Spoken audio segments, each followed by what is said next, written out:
Bayangkan jika langit di atas Teluk Persia tidak lagi diisi oleh deru pesawat komersial, melainkan oleh kesunyian mencekam dari formasi jet tempur siluman yang bergerak dalam kegelapan elektronik.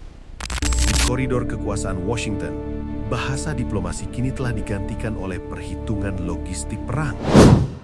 Saat ini, apa yang kita lihat di Teluk Persia bukan sekedar gertakan rutin.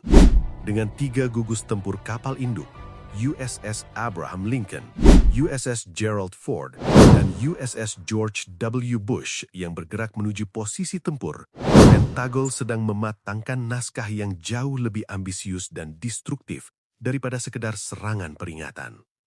Para jenderal di CENTCOM tidak lagi berbicara tentang serangan satu malam. Mereka sedang mempersiapkan operasi berminggu-minggu, sebuah kampanye sistematis untuk melumpuhkan fondasi kekuasaan Republik Islam Iran. Selamat datang di Titik Didih Geopolitik 2026.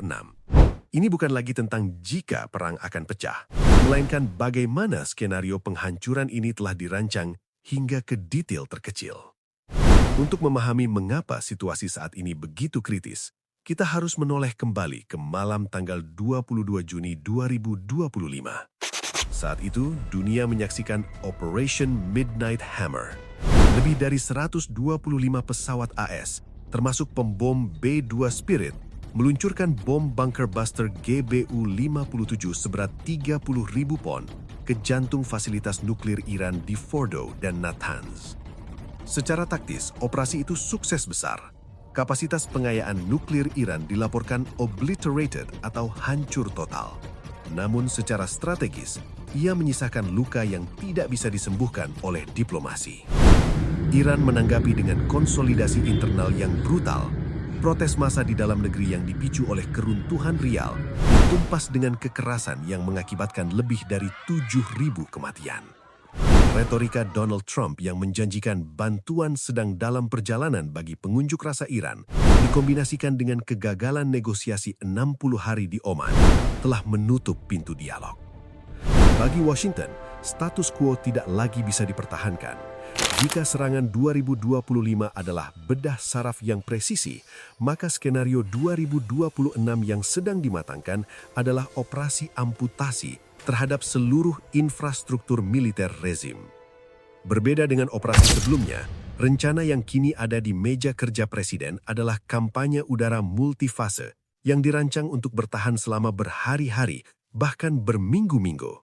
Ini bukan invasi darat gaya Irak 2003, melainkan kampanye smart intervention yang memanfaatkan asimetri teknologi. Semuanya dimulai di ruang siber. US Cyber Command telah menyiapkan algoritma yang akan melumpuhkan sistem komando dan kendali Iran bahkan sebelum bom pertama jatuh. Jet siluman F-35C dan EA-18G Growler akan bekerja untuk membutakan radar pertahanan udara S-300 dan Bavar 373, menciptakan koridor aman bagi gelombang serangan berikutnya. Salah satu elemen kunci yang baru muncul adalah operasionalisasi pembom B-21 Raider.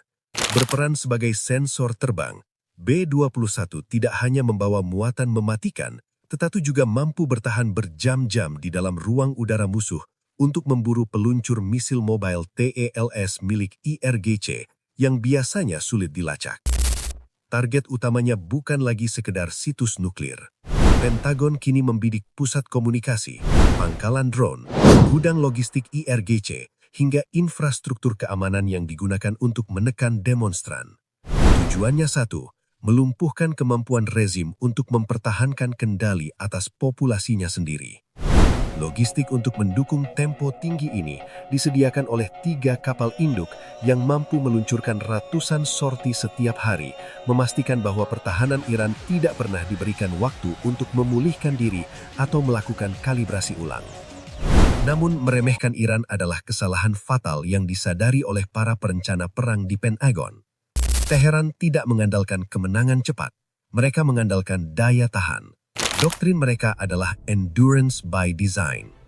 Meskipun sistem Bavar 373 mereka diklaim gagal dalam simulasi melawan F-35, Iran memiliki ribuan misil balistik dan drone Shahed 136 yang disimpan di kota bawah tanah yang diperkeras.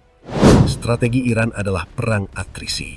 Mereka akan meluncurkan gelombang kecil harian untuk menguras stok Interceptor THAAD dan Patriot milik AS yang sangat mahal dan lambat produksi. Mereka tahu bahwa setiap misil pertahanan yang ditembak AS adalah jutaan dolar yang hilang dari stok yang mulai menipis. Dan kartu truf mereka yang paling berbahaya tetap sama, Selat Hormuz. Jalur yang dilewati oleh 20% minyak dunia ini bisa ditutup dalam semalam dengan ranjau laut dan serangan swarm drone, memaksa dunia merasakan dampak langsung dari setiap bom yang jatuh di Teheran.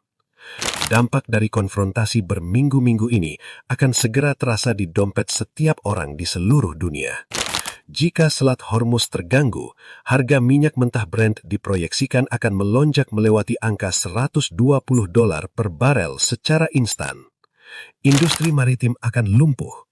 Premi asuransi risiko perang telah meroket hingga 0,7% dari nilai kapal. Bagi sebuah kapal tanker besar, ini berarti biaya tambahan sebesar $360.000 hanya untuk satu kali perjalanan melintasi teluk. Konflik ini juga akan memaksa China, pembeli besar minyak Iran, untuk keluar dari bayang-bayang. Hubungan Beijing-Teheran yang semakin erat bisa menciptakan blokade diplomatik baru yang akan membagi dunia menjadi dua kamp yang saling bermusuhan. Kita sedang berada di persimpangan sejarah. Skenario perang yang dimatangkan di Pentagon bukan sekedar latihan militer, tetapi itu adalah pengakuan bahwa arsitektur keamanan lama di Timur Tengah telah runtuh. Pertanyaannya sekarang, apakah masih ada jembatan emas bagi diplomasi untuk kembali? Ataukah kita sedang menyaksikan awal dari konflik regional yang akan merombak tatanan ekonomi dunia selamanya? Sejarah mencatat bahwa perang seringkali dimulai dengan rencana yang rapi di atas kertas, namun berakhir dengan konsekuensi yang tidak terduga di atas pasir.